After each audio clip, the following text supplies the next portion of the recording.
Hello everybody, welcome to KTHM College e-learning channel.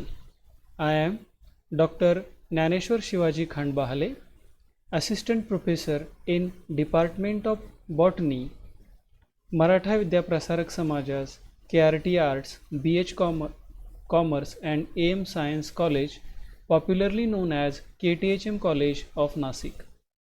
Today, we are going to discuss about the modern trends in angiosperm taxonomy, which is a first chapter in paper number 4th, that is Advanced Angiosperm from MSc 2nd semester 3rd.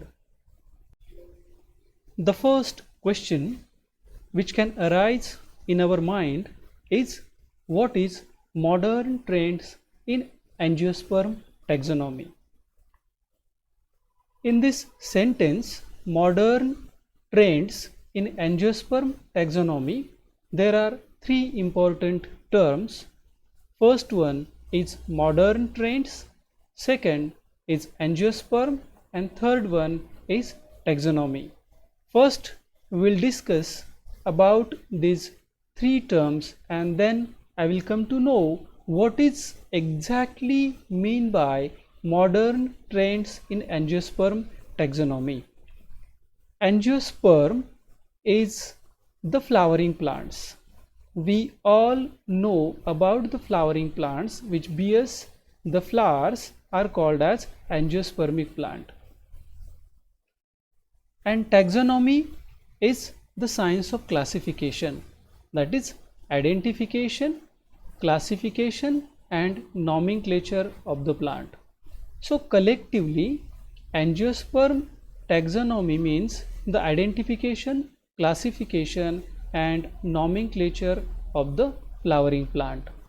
Now the third term, that is modern trends. What is exactly mean by the modern trends?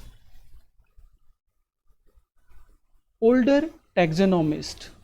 Taxonomist means the scientists which are engaged in classifying the plants or classification of any one of the object, that these are called as a taxonomist.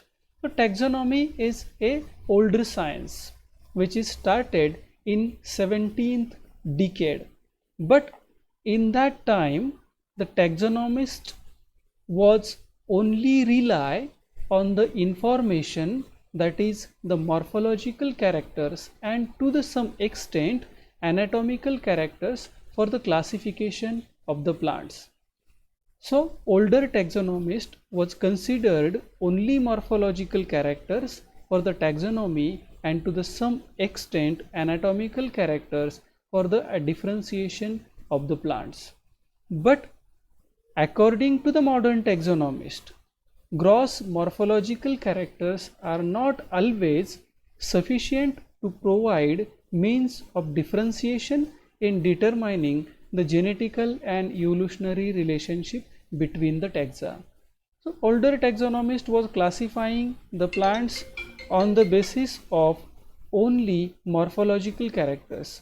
But according to modern taxonomist, if we want to classify the plants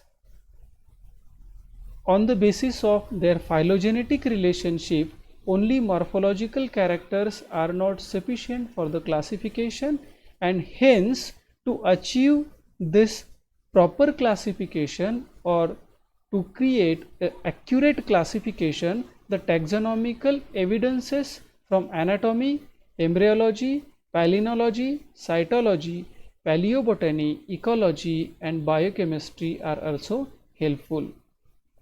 And nowadays we are considering the data from all these fields, that is anatomy, embryology, palynology, cytology, paleobotany, ecology, biochemistry for the achievement of taxonomical goals, and that is called as modern trends in angiosperm taxonomy.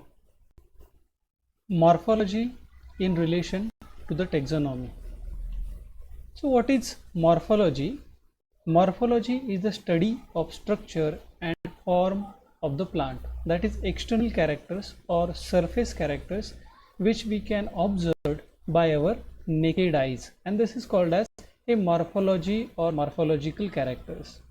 So morphological characters includes habit, means the type of plants, either that plant is herb or shrub or the tree. Next one is the root structure and its types. There are two types of root, that is taproot and adventitious type of root. Then the stem habit, stem structure and its types. Bud structure, leaf structure, either that leaf is compound leaf or the simple leaf, and if that is compound leaf, then what type of compound leaf is that? That is the leaf structure. Then inflorescence, there are different type of inflorescences. There are two major inflorescence, racemose and then cymose type of inflorescence. And next one, part of inflorescence, that is the flower. So flower having perianth and its structures like androecium, gynoecium and the fruits. So all these structures are collectively define the morphology of the plants. Taxonomy is identification, classification and nomenclature of the plant. So we know that the taxonomy is the science of classification. In the subject taxonomy, morphology of the subject plays a very important role. For example, this is a plant. Scientific name of this plant is Chlorodendrarum serratum and common name is Bharangi. So in this plant, this is inflorescence. When we carefully observe the inflorescence, inflorescence is racemose type of inflorescence. So arrangement of flowers on the floral axis defines the type of inflorescence. So this plant having a racemose type of inflorescence and maybe other plant having a different type of inflorescence, and these two type of inflorescence make the differentiation in between these two plants. So this is one of the part of morphology, that is inflorescence and flowers. And then on flower there is anthers, then stigma and other floral organs are there which may make a difference in between the two flowers or in two plants. Again, a next object is the leaf. So when we see the leaf, this is a simple type of leaf. Again, the margin of this leaf is serrated, and this is a particular type of leaf present on this plant. If we see the another plant, this is a leaf of another plant, and definitely this leaf is different from this leaf. So you can see that this is a leaf of this plant and this is a leaf of Chlorodendrarum serratum. So these two leaves are different from each other, and these two different leaves makes the difference in between these two plants. Again, the stem is the main important factor in the morphology. Again, roots are there. So these are the characters, for example leaf, then stem and root, which are used in a morphological characterization of the plant, and these morphological characters are used in differentiation in the plant, and this is called as a morphology in relation to the taxonomy. Embryology in relation to the taxonomy. The first thing is that what is the embryology? Embryology is the study of development of embryo. This is the ovule of gymnosperm, and this is the ovule and ovary structure of angiosperm. So these two structures are different from each other. For example, gymnosperm ovule having a nucellus, again megasporocyte, and the outer structure is integument, and obviously the opening is called as micropyle.